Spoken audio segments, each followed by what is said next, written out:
Šef kriznog medicinskog štaba dr. Ranko Lazović i član ovog tela dr. Nemanja Radojević podneli su ostavku u štabu, saopštili su danas na konferenciji za medije Nacionalnog koordinacionog tela za zarazne bolesti.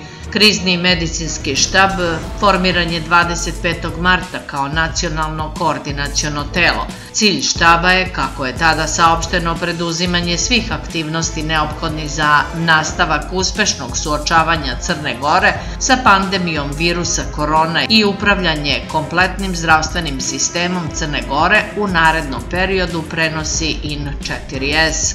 Radojević je na Facebooku napisao da ako je neko mislio da smo podeljeno društvo, nećemo biti još dugo. Epidemiološki smo potpuno identični i korona će nas samo dodatno ujediniti mnogo bolje i brže od političara. Doviđenja. Možda dokažemo da je dim efikasno dezinfekciono sredstvo protiv korone. On je u svojoj Facebook objavi priložio fotografije sa mitinga održanog u centru Podgorice, ali i sa slavlja pristalica opozicije ispred hrama Hristovog Vaskrsenja u Podgorici.